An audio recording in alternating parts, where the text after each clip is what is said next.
Hey everyone, I'm Devin from Devin Talks Tabletop. This is the YouTube channel where the games are made up, what I say doesn't matter, and today I'm here with Uprising, Curse of the Last Emperor.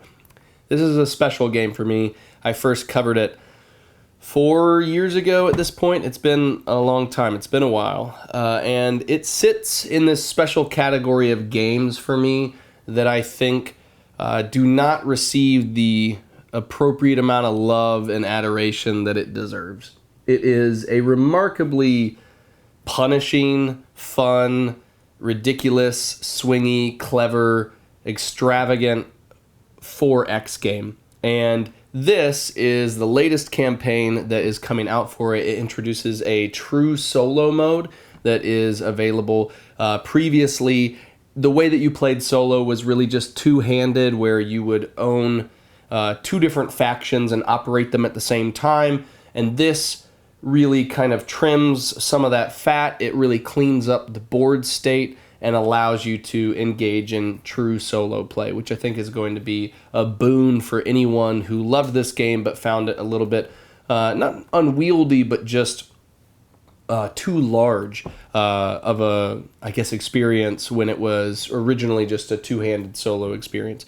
So by the end of the video, my argument essentially will be, these are all of the ways that Uprising, Curse of the Last Emperor is unique, and is it unique enough to be in your collection, and are you interested in it? And hopefully that'll help you decide if you want to join in on this latest campaign. So before I get into explaining what the true solo is and how it functions, let me first talk about the antagonists of the game, who you're facing.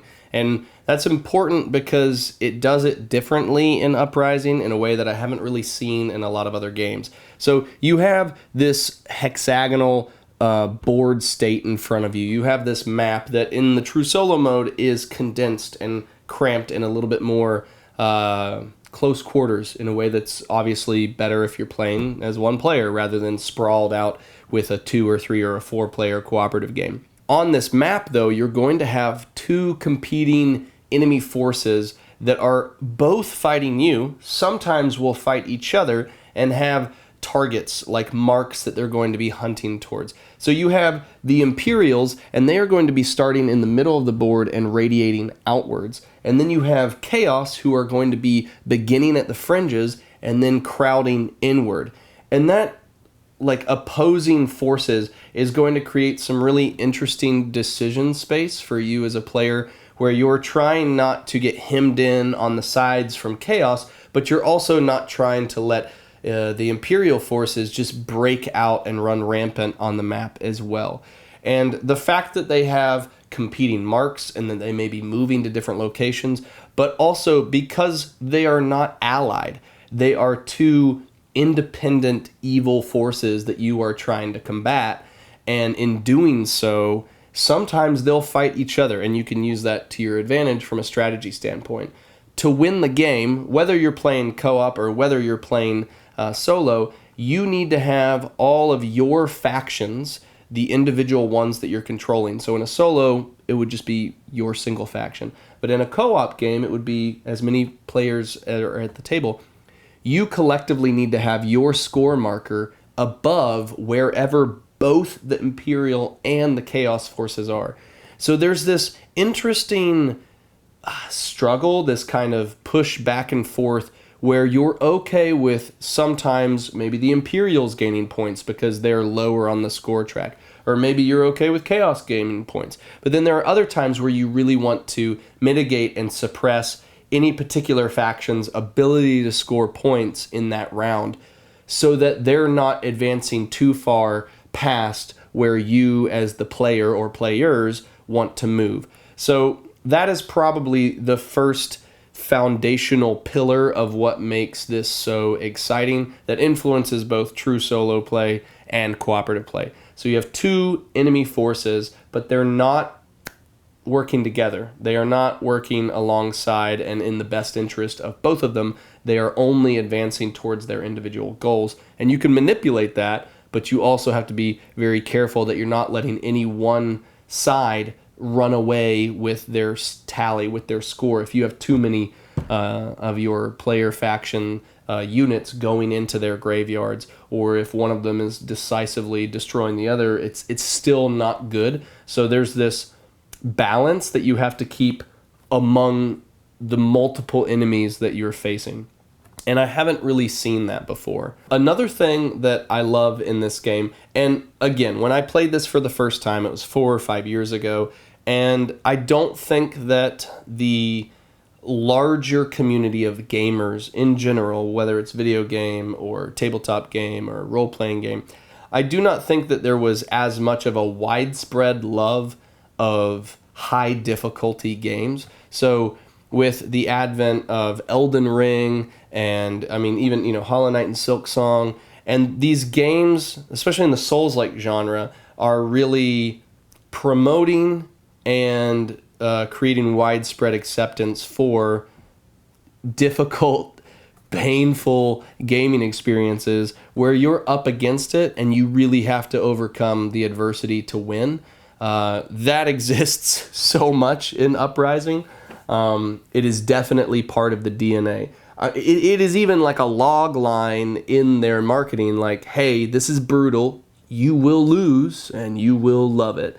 So that is something that is inherently part of the Uprising experience, is that this is tough. Sometimes you have some swingy moments with dice, but you can mitigate that with your feat cards and with the way that you manipulate the board state and your movements and what the enemy is going to do on their turn, the quests that you pursue.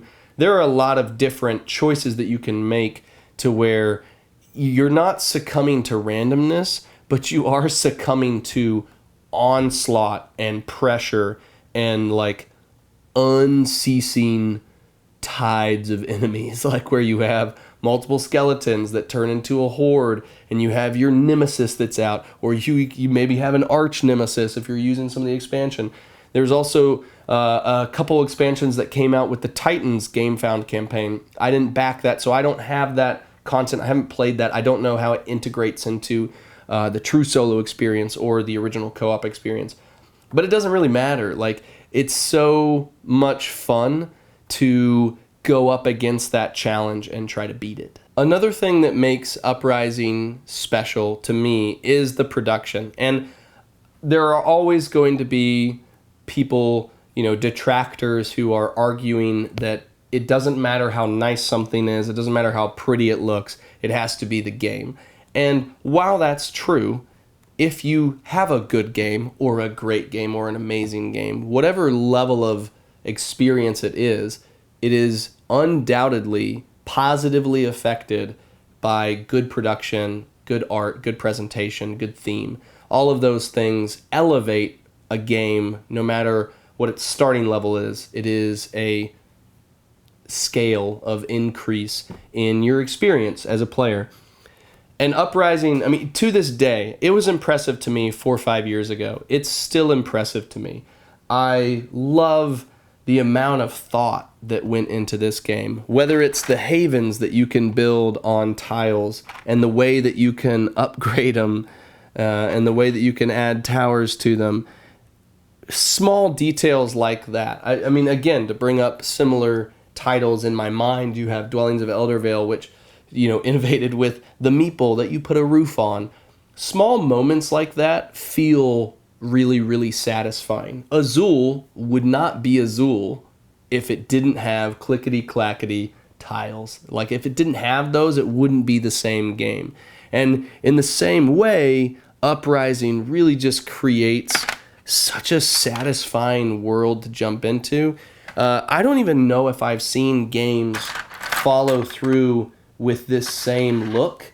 I know that it's more popular now for games to have acrylic enemies, but this just has like high detail, colorful art placed upon these plastic standees, and they're just printed so nicely. And once you get an entire field of these, enemies and curses and skeletons and nemesis and imperial forces, and once this starts to populate out on the board, it just gets so gorgeous, and it makes it feel momentous. It makes it feel special.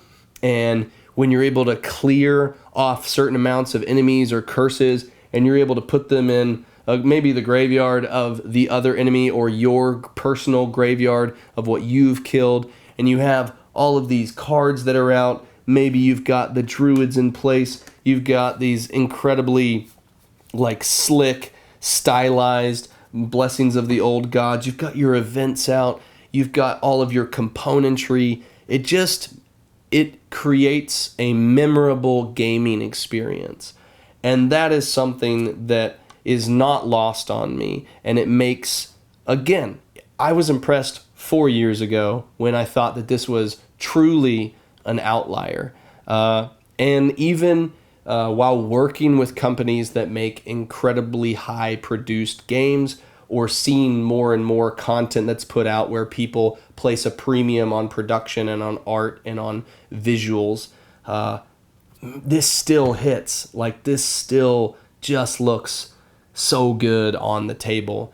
And I cannot speak enough to what a well-rounded product this feels like from the Nemesis team. Okay, so we've talked about the unique ways that the enemy fights you. We've talked about the difficulty of the game, and we've talked about the sumptuous production level. The next thing that I want to explore is just the wealth of content and how much you can explore in the game.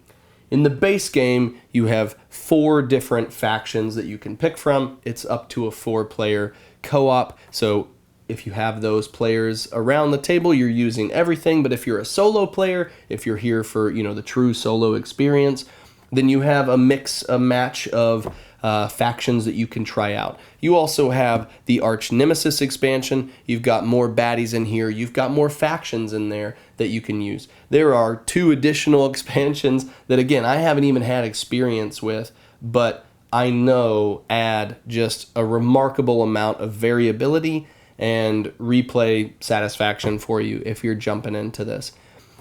What all of that means, though, is that especially if you're exploring the true solo in this new campaign, yet again, you've got options. So the way that the true solo plays it's different from the 2-handed co-op that you had in the base game.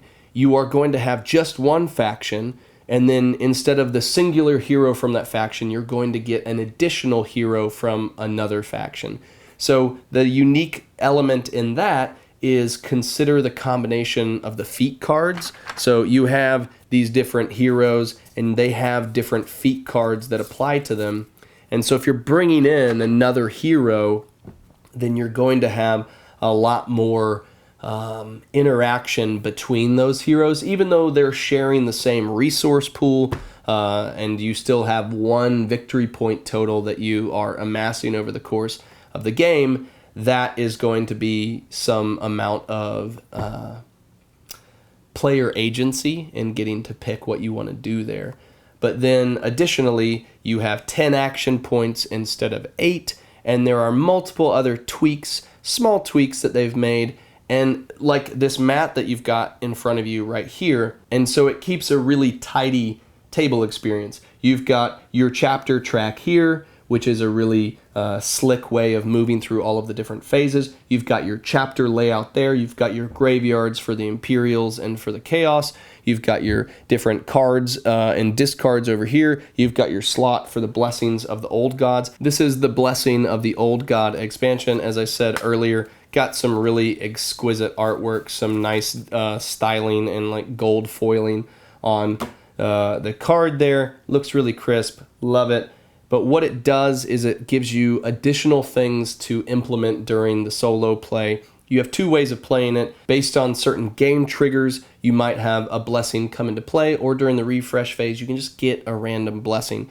Whichever way you want to play that, maybe if you know you can intentionally trigger those moments, then it's better to have that be the catalyst for you getting these blessings. Or if you don't want to have to worry about that and you just want the upkeep to be incredibly simple, you can do it the alternative rules there. But yeah, these blessings, if they slot over on the board here, you have the quests that you can go on and give you rewards for that. You've also got these slots for the druid cards that, yet again, You can activate them based on the game state. And then finally, one of the like complete overhauls is that you have a new event deck that is purely for the solo survivor.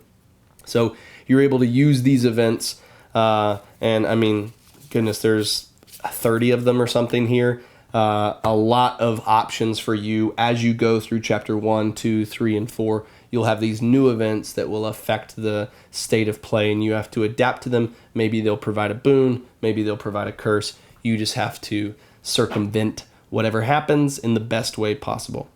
So they've made a lot of changes, and again, genuinely, this does take up a lot of space, but it also focuses it on the single player who is enjoying the game, which is really nice. I think, 4 or 5 years ago when the game first came out, and even just kind of across the industry, a lot of solo play, whether they were variants or solo rules, were kind of tacked on, or they were just slight modifications of existing rule states. And what this does is really cater towards kind of the newer trend of appreciating and catering to the solo community and really giving them their own offering here. And this allows you to engage the game in a more streamlined way. You don't have to manage 2 separate factions, all of their units, all of their resources. You just are doing one, and they have augmented or buffed that singular faction to be able to address and handle the what would have been overwhelming odds against Chaos and against the Imperial. 3 unique things about Uprising, a little bit of a deeper dive into what true solo can offer you and the ways that you can enjoy the variability and all of the content in this game. One of the last things that I wanted to shout out is just another feature that's on this campaign, and that is the storage chest. I get excited talking about storage chests. When you get a lot of content for a game, I mean, Marvel United, Cthulhu Death May Die, DEI, Trove Chest, all of these games that have a ton of content, at a certain point, if you get all of it, it becomes harder to access. So many parts of the game are confined to so many different baggies, tubs, organizers, boxes. It actually makes it more daunting and less likely that you'll break out the game at all. And so what I find to be really clever is when a publisher produces a storage solution to combat that. So this is something that they are offering on this new campaign that is going to allow you to store all of your content. And I love that because it means you can have it readily available. You don't need any of the organizers that people buy to keep at the table for any of their games because you have that already. It's built into the vessel which holds the game. So I love that. I think that's something that I will be exploring because I like nice things. And if I can hold all of this stuff in an easier way, then I will. All right, I wanted to end the video with one final question to you. It's really a question that I ask myself when I'm trying to consider, do I need this? And the question I ask is, what is it like that I already have, and is it better? The reason why I love Uprising, the reason why I love Black Rose Wars, Dwellings of Eldervale, Cthulhu Death May Die, man, what are these? Forbidden Stars. I can name most of my collection, a decent percentage of it. I think that it is the best game in its category for me. And that is what compels me to keep it and what prevents me from getting rid of it or what persuades me to buy it. Because I think it is best in class for what it's offering. And that would be the question for you. Uprising, Curse of the Last Emperor. Do you have other games like this? If you do, how often do you play them? If you don't, would you play them? If you do have games like this, Do you like them, and do you want more of them? Or maybe do you want a better one? You could ask any variation of that question to yourself with your collection. I'm always trying to be mindful of not having too much. I still need to cull down from what I've got here. But I can say with certainty, for me, that Uprising is a game that I've held on to because there isn't another game like it in my mind. This is an incredibly difficult cooperative 4X game with multiple enemies across like eventful and like escalating chapters. Involves unique hero abilities with the feat cards, gorgeous production value, and the excitement of uncertainty. I like dice in games. I do not have dice games as the majority of what I own, but I do love that it breaks up the mathematical like precision with which you can plan. It does create that tremor, that uncertainty as to, ooh, can I do this? And when it happens, it feels really good. And sometimes when it doesn't happen, you go, man, how could I have maybe, nudged the dice in my favor? How could I have weighted them a little bit more heavily to where they fell and they landed where I wanted them to? But at the end of the day, Uprising, Curse of the Last Emperor is a very fun, very challenging game that I have yet to really see a contemporary of it come out. I find it very satisfying, and I think this is the type of game that is only around because of crowdfunding. Like, this would not exist if crowdfunding was not an option. It's too absurd. And I mean that like with the utmost respect. It is stupidly overproduced, just wrought with like so much love. Like they put so much love into this game in a way that just financially wouldn't make sense unless crowdfunding was an option. And so I'm thrilled that crowdfunding is an option, and I'm ecstatic that they've had a large enough, loyal, supportive, excited community to back this game more than once. This is the third campaign. Maybe it's not the game for you. Maybe it is. Hopefully this has helped you as you've explored your options and as you've checked out this game. Thank you so much. Thanks to the team at Nemesis. It was exciting to check out the new content. It kicked my butt. I haven't played in a while, and it's a hard game. It's a hard game. I think I am like 30-70 in my win rate in this game across solo and cooperative play. But it's fun, and I'd do it again. I hope you guys have a good one. If you have any questions, throw them down in the comments below. And as always, I was going to say something pithy there, and then I don't know what I was going to say. Have a good one, guys. I'll see you next time. Bye.